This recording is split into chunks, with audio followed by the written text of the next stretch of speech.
Hello, Debabrata Das কথা বলছেন? হ্যাঁ হ্যাঁ আমি এলএইচও পিপিজি থেকে কথা বলছি। হ্যাঁ হ্যাঁ বলুন। আপনি একটা কমপ্লেন করছেন, হ্যাঁ তো ওইটা সম্বন্ধে একটু জানতে চাইছি। হ্যাঁ হ্যাঁ বলুন। টেনশন হয়ে গেল আমার এটা শুনেই।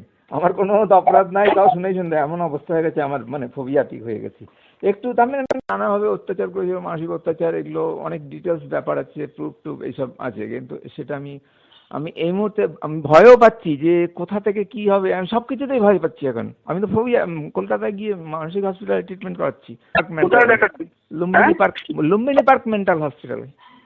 আচ্ছা, এরকম অবস্থা হয়ে গেছে? হ্যাঁ, মারাত্মক ভয়। মানে এগুলো শুনতে আমার টাইম দিতে হবে। আর আমার কাছে কিছু কিছু অডিও আছে, বাকি অফিসের ওরা আছে উইটনেস। মানে অকল্পনীয় অত্যাচার। কি অত্যাচার? কি রকম কি করেছে? অ্যাকশন নেবে আমার এগেনস্টে। কি অ্যাকশন নেবে?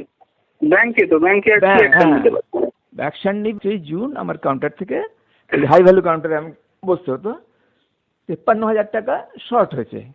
এবং শর্টটা আমি 2 মিনিট, যার জন্য শর্ট হয়েছে এটা 2 মিনিটের মধ্যে আমি ওটা ডিটেক্ট করতে পেরেছি। কারণ তাকে কাউন্টারপার্টটা ফেরত দিয়েই ফাঁকা ছিল সামনে, আমি চেক করলাম, দেখলাম যে ওই সেম ডিনোমিনেশন, ওখানেই ভাউচারটাও ছিল। দেখলাম যে ওটা মিস গেছে, আমার দাগ দেওয়া নাই। ভেতরের বোর্ডের ছেলেটা ওই কাজটা নিয়ে গেছিল, লুজ নোটটা ছাড়া।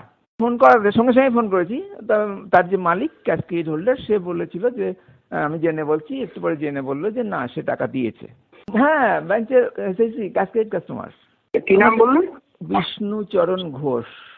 বিষ্ণুচরণ ঘোষ। আচ্ছা, অনেক দিনের কাস্টমার নাকি? মনে হয়। আমাকে যে ভয়গুলো দেখিয়েছিল তার মধ্যে এই কথাটা খুব জোর দিয়েছিল, খুব ইম্পর্টেন্ট কাস্টমার এইটা। উনি যদি একটা চিঠি দিয়ে দেন যে আপনার জন্য এই লোকটা আমার তার নাম করে চিঠি দিয়েছে, এই আমি ক্যাশ ক্রেডিটটা বন্ধ করে দিলাম, তো আপনার এই হবে সেই হবে। আরো সঙ্গে সহযোগী আরো অফিসার ছিল, সিএম ম্যানেজার। কে বললো এটা আপনাকে? আমার কথা সবসময় চিফ ম্যানেজারই বলেছে। হ্যাঁ, বিশাল কুমার হচ্ছে ওই সেকেন্ড যে আমাকে হুমকি দিচ্ছিল, ভয় দেখাচ্ছিল। হুমকি দিচ্ছিল? হুমকি দিচ্ছিল? হ্যাঁ, ওই যে একটু বললাম যে এই কাস্টমার ভালো, আমার চুরিটা নিয়ে কোনো কথা না। ওদের একটা ইয়ে হয়েছে, ওই আমার আত্মীয় ছিল মালদার আইসি, ওকে প্রথম দিনই আমি একটু জানিয়ে দিয়েছিলাম যে এরকম ঘটেছে। তারপরে যখন সিসি ফুটেজটা ওই পাওয়া গেল, আমরা তো হন্যে হয়ে খুঁজছিলাম যে টাকাটা, লুজ টাকাটা দেয়নিও। খুঁজতে খুঁজতে আলটিমেটলি পাওয়া গেছে যে লুজ টাকাটা ও এক সময় উঠিয়ে নিয়েছে। উঠিয়ে নিয়ে ওর সঙ্গে সঙ্গে চলে গেছে ওর একটা অন্য ছেলেকে রেখে। হ্যাঁ, এটা মানে পারিপার্শ্বিক পুরো জমা দেওয়া থেকে শেষ অবধি থাকলে বোঝা যাচ্ছে যে এটা প্ল্যান্ড ওয়েতে করা হয়েছে। সঙ্গে একটা ছিল, এবং সেদিন খুব। আর ওই নতুন যে এখনকার ম্যানেজার উজ্জ্বল কুমার, উনি এটা 13 তারিখে আগের ম্যানেজারকে রিলিজ করে দিয়েছে। এই আমি তো এখানকার পুরনো লোক, ব্যবসায়ীরা সব জেনে ওরাও কথা বলে যেসব বললো যে না, ব্যাংক বলছে এটা চুরি না, ও একটা কাগজ তুলেছে, টাকা অন্য কোনোভাবে খোয়া গেছে। এই কথাটা, টাকা ব্যাংকে আছে দেখেন, কোথায় অন্যভাবে খোয়া গেছে, এটা প্রথম দিনই কাস্টমার বলেছিল। তো এটা তো মানে আমার স্ট্রাইক করলো মনে। অন্যান্য যারা ব্যবসায়ী বন্ধু আমাকে চেনে, তারা বলেছিল যে টাকা চিন্তা করবেন না, টাকা আসবেই। কিন্তু তারা কোনোভাবে যোগাযোগ করে জানতে পেরেছে ব্যাংক বলছে, ওরা ব্যাংক বলে বলছে টাকাটা চুরি হয়নি, ওটা কাগজ চুরি অন্যভাবে খোয়া গেছে। এবার ক্যাক ম্যানেজার জিজ্ঞাসা করেছে, তখন বলেছে না, ওরা টাকা তো দিয়ে দিয়েছে। ওই কাস্টমারটার আরেকটা কর্মচারী টাকা দিতে জমা দিতে আসে, তাকে জিজ্ঞাসা করেছিলাম, ও বলছে আপনার টাকা দেয়নি, দিয়ে দিয়েছে তো। ওই ছেলেটা আর কখনো আসেনি যে চুরি করেছে। এর মধ্যে টাকাটা দিয়েও দিয়েছিল? না না, এগুলো খবর, টাকা দেয়নি। আমার কাছে কেউ টাকা দেয়নি বা বলেনি টাকা দিয়েছে, ওটা মিটে গেছে। টাকা দিলে তো শেষ হয়ে যেত। আমার দিক থেকে আর করার কিছু ছিল না, কারণ বাকিটা ব্যাংকের ব্যাপার। আমার যেহেতু চুরিটা ধরা গেছে, এই জন্য আমি আশা করেছি যে আমার টাকাটা তাহলে ফেরত দেওয়া হোক। আমার ডিমান্ড এইটুকুই। তো এইভাবে চিফ ম্যানেজার বিভিন্ন জনকে বিভিন্ন রকম উত্তর দিচ্ছেন। আর আমাকে ওইভাবে এত বড় কাস্টমার যদি চলে যায় এই করে, আপনার এই হবে সেই হবে, প্রচণ্ড ক্ষতি হবে। আমি বললাম পুলিশে যাইনি, আমি তো ওইটা আমি জানি এগুলো। আমার যেহেতু খুব ক্লোজ রিলেটিভ হয়, আমি মামা শ্বশুরই, সেই জন্য আমি সঙ্গে সঙ্গে একটু জানিয়ে দিয়েছিলাম আমার ভাগ্নেকে, ও বলে দিয়েছিল এইটুকুই। তারপরে আমি স্টপ করে দিয়েছি, কখনোই আর যাইনি। ওই বনু সাহা বললো, অন্য একজন অফিসার মালদা থেকে ট্রান্সফার হয়ে গেছিল, উনি এসে একদিন, দেবু চলো। না না, এখন তো আমাদের যাওয়া ঠিক হবে না। ওই চলো তো, যা বলার উনি বলেছেন, আমি চুপচাপ থেকেছি, আমি ওই নিয়ে কোনো কথাও বলিনি। এইসব নিয়ে আমাকে হুমকি দেখাচ্ছেন যে ফুটেজ কোথা থেকে আপনার হাতে আসলো। মালদার তো চেস্ট ব্রাঞ্চ, প্রচুর ক্যাশ লেনদেন হয়, ওই জন্য ওখানে থাকতে হতো। ডেইলি 7টা 6:30 7টা তো হতোই, 8টা 9টাও হতে পেরেছে, কারণ ক্যাশটা না মিললে বোর্ডের সঙ্গে মেলার ব্যাপার আছে, এই ব্যাপারটার জন্য থাকতাম। উনি আমার কোনো আপত্তি কখনো করিনি, আমি শেষ দিকে চলে এসেছি, আমি কাজে খুব সন্তুষ্ট। আর আমাকে পুরনো একমাত্র পেয়ে লোকাল যারা কাস্টমার তারাও খুব আনন্দ পেত, আমার কাছে জিজ্ঞাসা করতো, কথা বলতো, আমার খুব আনন্দ লাগতো। হ্যাঁ, সিসিটিভি এর মধ্যে থ্রেটনিং চলছে। হ্যাঁ হ্যাঁ হ্যাঁ। আর কিভাবে থ্রেটনিংটা কিছুদিন পরে শুরু হচ্ছে, এই ধরুন যে 25 দিন বা মাসখানেক পর। ওই আমি টাকাটা দিচ্ছি, মাঝে মাঝে বলছি আমার খুব অধৈর্য হয়ে পড়ছি, আমার খারাপ লাগছে, পরিষ্কার চুরি দাও, টাকাটা দিচ্ছে না, আমার ফোকাস নষ্ট হয়ে যাচ্ছে, এত হাই ভ্যালু কাউন্টার করি। তো উনি সঙ্গে সঙ্গে আপনার ধৈর্য না থাকলে আমার ধৈর্য থাকবে না, এই সবসময় প্রত্যেকটা কথায় অ্যাটাকিং একটা ওরকম টোনে আর কি, ভীষণ বাজে। আমি চাকরি ব্যাংকের এই ছাড়া, এই গত 1 বছর ছাড়া সারা জীবনে 3বার মাত্র বকা খেয়েছি। এত আমি ডিসিপ্লিন, সিনসিয়ার এবং মানে পোলাইট, জেন্টল সব আর কি। তো ওগুলো তো আমার শরীরে নিতে পারিনি। এখন আমার আগে শুধু হাই প্রেশার ছিল, এখন 8টা রোগ ধরেছে, sugar, thyroid, uric acid, cholesterol বেশি, ভিটামিন ডি, এগুলো ধরেছে। এগুলো মানসিক চাপে আর কি, মেন্টাল প্রেশার। অফিসে কোনো দোষ নেই। আপনি লিখেছেন যে আপনাকে রিভলভার দেখিয়েছিল, সত্যি নাকি? হ্যাঁ হ্যাঁ, ওইটা হচ্ছে যখন একদম কবে কোথায় দেখিয়েছিল বলুন তো? ডেট গুলো আমি এই মুহূর্তে মুখস্থ নই, আমাকে দেখে বলতে হবে, সব আমার কাছে রেকর্ড আছে। আচ্ছা আচ্ছা, ঘটনাটা বলুন। হ্যাঁ, ঘটনাটা হচ্ছে যে চালানগুলো লিখছি হাতে, মেশিন এন্ট্রি হয়ে গেছে, চালানে 4টা করে কপিতেও লিখতে হয়, সই করতে হয়, আর ওই নাম্বার দিতে হয়, জার্নাল নাম্বার। তো ওইগুলো করছি মন দিয়ে। ওই ছেলেটা ক্যাশ নিয়ে গেছিল, ওই কাস্টমারটা বলছিল যে আমি ওই ভিতরে যেটা গেল সেটা ওইটা দেখতে চাই। তো স্ক্রিনে ওখানে আমাকে দেখালো টাইম ধরে, আমি দেখতে দেখতে পেয়ে গেলাম এক জায়গায়। আচ্ছা, কনফার্মে গেলাম। তখন আমি সবসময় কিন্তু সৌজন্যটা মেনে চলে, যে আমার স্যার এই তো আছে, আমার খুব খারাপ লাগছে, আমার পেন ড্রাইভটা যদি পেতাম, আমার পেন ড্রাইভটাতে অনেক সার্কুলার, সাবম্যাটার এগুলো সব আছে, আপনি যদি অন্য পেন ড্রাইভে বা আপনার পেন ড্রাইভে একটু এটা কপি করে নিয়ে ওটা ডিলিট করে আমাকে দিতেন। উনি হঠাৎ বললেন, আমার পেন ড্রাইভে শুধুই ডিলিট হয়, আমার পেন ড্রাইভে আপনি কল্পনা করতে পারবেন না, সব কিছু ডিলিট করা যায় পার্মানেন্টলি।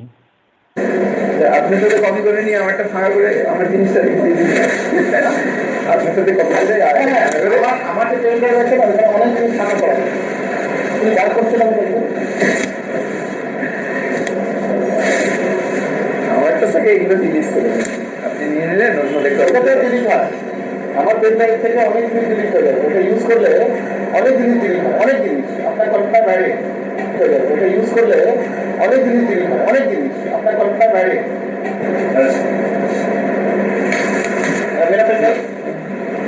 এটা কে বলছে? Chief manager. বাকি আছে 3জন। আচ্ছা, সাইফুল যে দেখিয়েছিল, 2জন ক্লারিক্যাল স্টাফ ছিল আরো, আর ওই অনুপম সিসিটিভি টেকনিশিয়ান ছিল। আচ্ছা, সবার সামনে মেসেঞ্জার, সে তাকে বললো দেখাও তো আমার এটা, আমার সিসিটিভি পেন ড্রাইভটা। আমরা কৌতূহল নিয়ে কি ব্যাপার এর মধ্যে বের করলো, রিভলভার। ওইটা ওই ওনার সামনে, ওনার চেম্বারের সামনে বসিয়ে রেখেছেন। ওটার নাম সফিউল ইসলাম, ওটা হচ্ছে হেড মেসেঞ্জার। সফিউল ইসলাম, হেড মেসেঞ্জার। সফিউল SA। এই টোনে কথা বলে আমাকে পিস্তলটা দেখালো, মানে ইনি যে কোনো কিছু করতে পারেন, এবং ওনার বডি ল্যাঙ্গুয়েজে তাই বলছে। উনি সব হচ্ছে ওখানে দেখানো একমাত্র ফোবিয়া হচ্ছে ওই ব্যাংক থেকে, ওই আরো বেশি বিশেষ করে বললে ওই ম্যানেজার থেকে। হ্যাঁ, ওনার কথা ভাবলেই আমার উষ্ণ স্রোত শরীরে বয়ে যাচ্ছে, যেটা আজকেও হলো। আপনি যখন এই জিনিস নিয়ে হায়ার অথরিটি থেকে ফোন করলেন, আমার ফোবিয়া কিন্তু কাজ করছে, যে আমি যদিও জানি যে আমার এমন কিছু ভুল নাই, দোষ নাই, আমাকে দিয়ে ফোর্স করে এরকম করানো হয়েছে, কিন্তু ব্যাপারটা উঠলেই আমি ফোবিয়াটিক ইয়েতে হয়ে যাচ্ছি। তো ওই নিয়ে আর আমি কিছু করিনি। আমি হয়তো চিঠি না নিয়েছে, আমার তো টাকা পেয়ে যাবো, ওইটা হলেই হলো। তো আমার টাকাটা দিয়ে দেওয়ার কথা হয়েছে। তো শেষ অবধি টাকার প্রসঙ্গে একদম কেউ আর উঠাচ্ছে না। ওই আমাকে ঘুরে ফিরে এই করেছেন আপনাকে, এই হুমকি, এই চোটে আমার। তারপরে ওই আমার মেডিকেল মানসিক হসপিটালের ডাক্তারের অ্যাডভাইস অনুযায়ী আমাকে রেস্ট নিলাম, ছুটি নিতে থাকলাম। ওই সময় একটা মেমো আচ্ছা। পাঠিয়েছিল যে আপনি আনঅথরাইজড লিভ আছে, কিন্তু প্রত্যেকবারই আমি আচ্ছা। হোয়াটসঅ্যাপে অ্যাপ্লাই করতাম, মেশিনে HRMS এ অ্যাপ্লাই করতাম। আপনি এক জায়গায় বলেছেন যে কোন একজন ক্রিমিনালকে সেভ করার জন্য। যে চুরি করেছে, হ্যাঁ? যে চুরি করেছে, যে চুরি করেছে মানে সেই কাস্টমার। কাস্টমার না, কাস্টমারের এমপ্লয়ি, কাস্টমার নিজে না কি, কিন্তু কেউ কোনো সাপোর্ট পেল না। আমি মানে প্রচন্ড আতঙ্কগ্রস্ত হয়ে এরকম চাকরিটা ছাড়তে বাধ্য হলাম। না হলে এই সামনের 25 মাসে এই অবস্থা, এই স্টেজে আমি যে চাকরি 34 বছর 7 মাস করেছি, যে বেতন পেতাম সেটা 15-20 বছর প্রথম দিকে 15-20 বছরেও পাইনি। তো কে এত লোভনীয়? আর আমি এখন আরামসে খুব আনন্দে কাজ করছিলাম, এই বয়সে আনন্দে কাজ করছিলাম। আচ্ছা। তো ওই আমি যেটাকে ক্রিমিনাল উল্লেখ করেছি সেটা হচ্ছে ওই যে চুরি করলো সে ক্রিমিনাল, তাই না? কিন্তু আমার সঙ্গে যেন ক্রিমিনালের মতো ব্যবহার করছে, আমি ক্রিমিনাল, এটা আমি খুব রিয়েলাইজ করছি। আরে আমি ক্রিমিনাল নাকি? আমার সঙ্গে ক্রিমিনালের মতো ট্রিটমেন্ট করছে কেন? একটা জিনিস জিজ্ঞেস করি, আপনার এই PF গ্র্যাচুইটি, হ্যাঁ হ্যাঁ হ্যাঁ হ্যাঁ, এইগুলো সিগনেচার করলেন কতদিন পরে? সেটা করেছে 7 তারিখে। আমি তার পরের দিন 1 তারিখে গিয়ে বসেছিলাম, সারাদিন বসে থেকে সকাল থেকে বসে থেকে 4:30 নাগাদ। মানে CMA অ্যাপ্লাই করেছিলেন আপনার বিহাফে? হ্যাঁ হ্যাঁ, উনি অ্যাপ্লাই করে হাত কপি বের করেছেন। এটা HRMS থেকে বলেছিল 7 তারিখে বের করেছেন। হ্যাঁ ওকে। 7 তারিখে আপনি সব কাগজপত্র জমা দিয়ে দিয়েছিলেন? আমাকে যা যা দিল, হ্যাঁ আমি সঙ্গে সঙ্গে ওখানে বসে করে দিয়েছি, কোনো অসুবিধার কিছু ছিল না। 70 হয়ে গেছে সব কমপ্লিট? না শুনুন না, আরও ব্যাপার আছে। আমি ভিআরে কি কি লাগে ডকুমেন্টস, সেটা আরেকজন যেটা বললাম যে সেপ্টেম্বরে ভিআর নিয়েছে, ওর কাছে সব আমি লিস্ট করে নিয়েছিলাম। ও বলেছি যে 5 কপি এটা বের করতে হবে, 10টা রেভিনিউ স্ট্যাম্প, একটা নন জুডিশিয়াল স্ট্যাম্প। ও আমাকে গাইড করেছিল, photo, joint photo, single photo. হ্যাঁ, তা আমি সেগুলো বলছি যে আমার তো 5 কপি লাগবে, এরকম আছে, একটা স্ট্যাম্প লাগবে, এইগুলো। উনি আমার কোনো কথাই শুনছেন না, মানে সবটাতে আমি যেন একটা একদম নতুন একটা আর্ন করা কেউ। আর আমি তো ঝগড়া করতে পারি না, আমার তো একটা ইয়ে আছে, আমি এটিকেটটা চিরকাল মেনটেন করে এসেছি, ব্যাংকে হোক, বাড়িতে হোক, আমার সোসাইটিতে হোক, এটিকেটটা আমি মেনটেন করি। হ্যাঁ, তো ওইটা সঙ্গে সঙ্গে হয়নি, ওটা কয়েকদিন পর, এই ডেটটা আমার মনে পড়ছে না, 7 তারিখে তো আমি দিয়ে দিলাম সব। এবার কয়েকদিন পর আমার ডাক পড়লো যে এই আরেকটা কপি লাগবে, একটা কপি কম ছিল, 4টে। না 7 তারিখে কি আপনি সব সই টই করে দিয়েছিলেন? হ্যাঁ হ্যাঁ, সই করে দিয়েছিল। আর তারপরে পরবর্তী সাবসিকুয়েন্ট ডেটে যে গেলেন, সেখানে সেই সময় কি আরো কোনো এক্সট্রা ডকুমেন্ট দিয়েছিলেন?